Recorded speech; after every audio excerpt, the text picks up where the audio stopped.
உந்து மலகளித்தன் ஓடாத தோள்வலியன் நந்தகோபாலன் மருமகளே நப்பின்னாய் கந்தம் கமழும் குழலி கடைதிரவாய் வந்தெங்கும் கோழி அடைத்தனகான் மாதவிப் பந்தல் மேல் பல்கால் குயிலினங்கள் கூவினகான் வந்தார் விரலி உன்மைத்துனன் பேர் பாட செந்தாமரை கையால் சீரார் வளையொலிப்ப வந்து திரவாய் மகிழ்ந்தேலோரெம்பாவாய். श्री विष्णु चित्त कुलनंदन कल्पवल्लीं श्रीरंगराज हरिचंदन योग दृश्यां साक्षात् क्षमां करुणया कमलामिवान्यां गोदामनन्य शरणः शरणं प्रपद्ये। तिरुप्पावई के चौथे दृश्य में गोदा देवी कृष्ण के भवन में पहुंच चुकी है और वहां के नंदगोप जी, यशोदा जी और बलराम जी को उठा चुकी है। अब आगे इस पासुरम में 18वें पासुरम में वो कृष्ण की धर्मपत्नी नप्पिन्नई देवी को उठाने वाली है। नप्पिन्नई देवी ये कृष्ण के मामा की लड़की थी। मामा की लड़की से कृष्ण भगवान शादी करने वाले थे, इसलिए उसको बचपन से ही अपने बुआ के घर में ही पाल पोसकर बड़ा किया गया। तो बचपन से ही नप्पिन्नई देवी और कृष्ण भगवान एक साथ पले बड़े हैं, ऐसे कई पुराण कहते हैं। तो इस नप्पिन्नई देवी को उठाने वाला पासुरम है ये 18वां पासुरम। पहले पासुरम को देखते हैं। உந்துமதகளிற்றன் ஓடாத தோள்வலியன் நந்தகோபாலன் மருமகளே நப்பின்னாய் கந்தம் கமழும் குழலி கடைதிரவாய் வந்தெங்கும் கோழி அழைத்தன காண் மாதவி பந்தல் மேல் பல்கால் குயிலினங்கள் கூவினகான் பந்தார் விரலி உன்மை துணன் பேர் பாட செந்தாமரை கையால் சீரார் வளையொலிப்ப मंद तिरवाई मगिंदेलोरेम्बावाई। नप्पिन्नई देवी को कैसे उठाती है ये लड़कियां? उन्हें पहले नंदगोप जी की बहू ऐसा बुलाकर उठाती है, क्योंकि जो नप्पिन्नई देवी थी वो भगवान की धर्मपत्नी होने के नाते हमारे तरफ से बात करने वाली पुरुषकार भूता है। श्री लक्ष्मी देवी या भगवान की महिषी हमारे लिए बहुत काम करती हैं।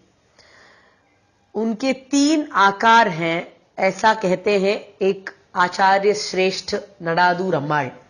आकार त्रय संपन्नाम ऐसे कहते हैं लक्ष्मी देवी के बारे में। वो 3 आकार कौन से हैं?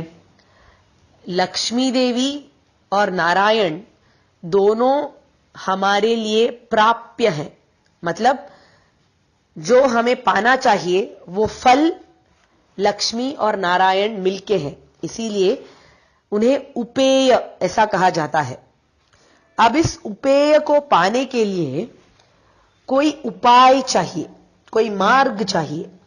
वो मार्ग भी लक्ष्मी और नारायण मिलके बनते हैं। तो लक्ष्मी नारायण ये दोनों ही उपेय भी है और उपाय भी है।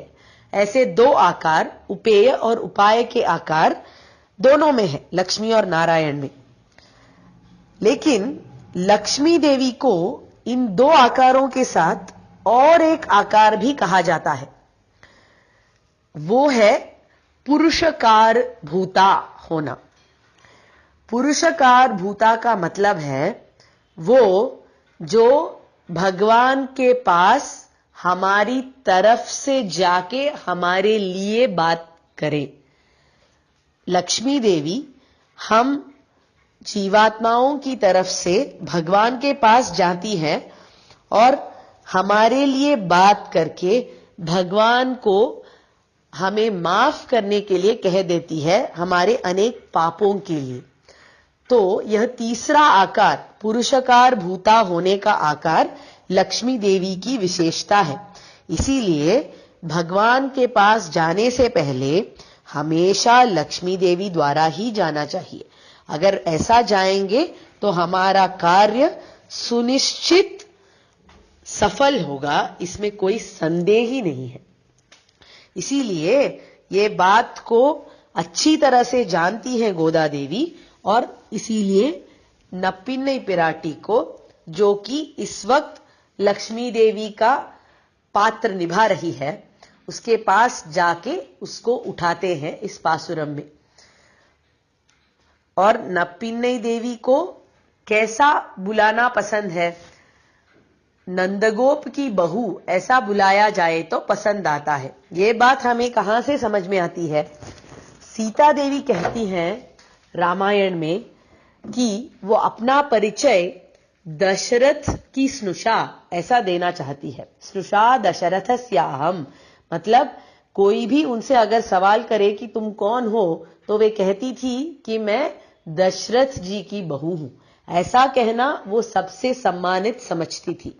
तो उसी तरह से नप्पिन्नई देवी भी अपने आप को नंदगोप की बहू कहलाना पसंद करेगी। ये जानकर ये लड़कियां उसे नंदगोपालन मरुमगले नप्पिन्नाई ऐसा बुलाती हैं। नंदगोप की बहू, हे नप्पिन्नई देवी उठिए, ऐसा कहते हैं। अब नंदगोप जी के बारे में भी कुछ चीजें बोल रही हैं गोदा देवी। नंदगोप जी कैसे थे? उंदु मदगलिट्टन ओडाद तोल्वलियन।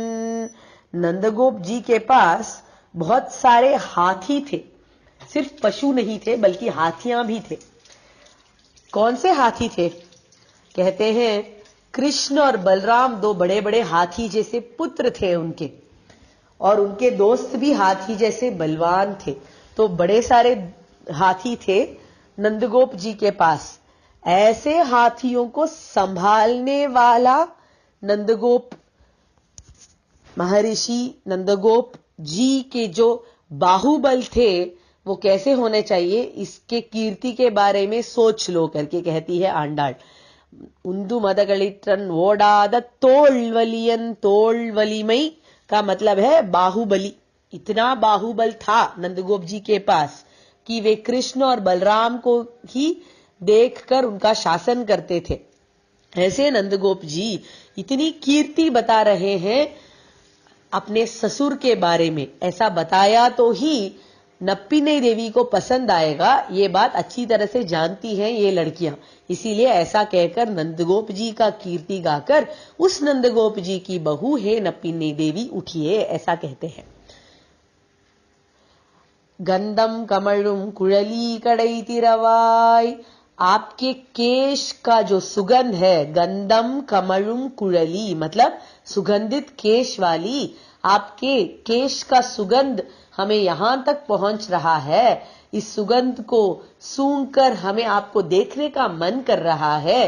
कृपया दरवाजा खोलिए। कड़ई तिरवाई।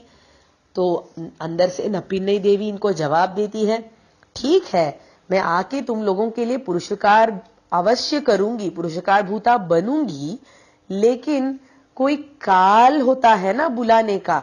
ऐसे रात रात में आकर जगाने से क्या मिलने वाला है? तुम लोग रात में क्यों आई हो? ऐसा पूछती है।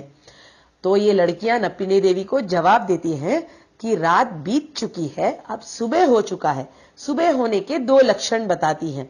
बंदेंगुम कोळी अழைத்தனகான், जरा बाहर आकर देखो, कोमड़ियां कूक रही हैं, आकर देखो। बस इतना ही नहीं, माधवी पंदल मेल पलकाल कुइलिनंगल कूविन, कोयल भी कूक रही हैं।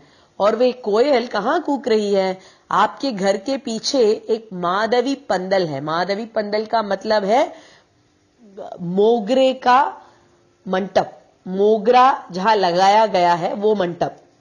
उस मंटप के ऊपर कोयल बैठकर कूक रही है। ये लड़कियां ये जताना चाहती हैं कि बहुत सुबह हो चुकी है, क्योंकि सुबह सुबह पहले कोमड़ी कूकती है और थोड़ी देर होने के बाद बाकी पक्षियां भी कूकने लगती है। तो अभी कोयल भी कूकने लगी है, इसीलिए जरा पीछे आकर देखो। तुम्हारे ही घर के पीछे कोयल कूक रही है। पलकाल कूविन, वो भी बार बार कूक रही है, तो बहुत सुबह हो चुकी है, आकर देखो, ऐसा बुलाती है। ऐसा बुलाने पर नप्पिन्नई देवी बाहर जाना चाहती हैं, लेकिन कृष्ण कहते हैं जरा रुको, ये लड़कियां कितना अच्छे से बोल रही हैं, जरा सुनते हैं उनके ये मीठे बोल और थोड़ी देर के लिए। ऐसा कहकर नप्पिन्नई को रोक देते हैं कृष्ण। तो इन लड़कियों को आतुरता बढ़ जाती है, वे जानना चाहती है कि अंदर चल क्या रहा है, इसीलिए एक के ऊपर एक चढ़ के ऊपर वाले खिड़की से अंदर झांक कर देखती है ये लड़कियां। तो कमरे के अंदर एक बड़ा ही सुंदर दृश्य नजर आता है। उस दृश्य में कृष्ण है और नप्पिन्नई है, और नप्पिन्नई के हाथ में एक गेंद है। पंदार विरली ऐसा बुलाती है। पंदार विरली का मतलब है जिसके हाथों में गेंद हो, पंद का मतलब है गेंद। अब कृष्ण और नप्पिन्नई इस गेंद के साथ खेल रहे थे। इस खेल में ऐसा निर्णय किया गया कि जिस किसके हाथ में भी अंत में गेंद रहेगा वो इस खेल को जीता। खेल किस बारे में था? ये जो गेंद है ये संसार है, और संसार के अंदर सारी जीवराशियां हैं, और ये जीवराशियां पाप करती रहती हैं। तो भगवान का ये कहना था कि जो पाप करता है उसको दंड मिलना चाहिए। तो अगर भगवान के हाथ में गेंद पहुंच जाता तो इसका मतलब यह होता कि सारे जीव राशियों को उनके पापों का दंड मिल जाएगा। लेकिन नप्पिन्नई पिराटी कारुण्य स्वरूपी है, तो वे कहती हैं कि पाप किससे नहीं होता, हमें माफ कर देना चाहिए, पापों को माफ कर देना चाहिए ताकि आगे जाकर ये बच्चे पाप ना करें। तो अगर नप्पिन्नई के हाथ में गेंद पहुंच गया तो हमें माफी मिल जाएगी। और यहां इस दृश्य में इन लड़कियों को दिखा क्या?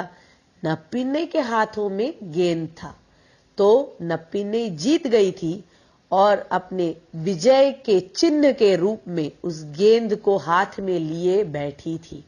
इसीलिए पंदार विरली करके खुशी से ये लड़कियां कहती है, गेंद वाली हो तुम, हाथों में गेंद पकड़ी हुई हो तुम करके।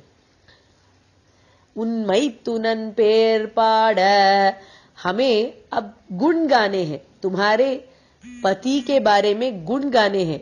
किस गुण के बारे में गाना है? वो तुमसे हार गए, इस गुण के बारे में गाना है, क्योंकि उनकी हार में ही विश्व का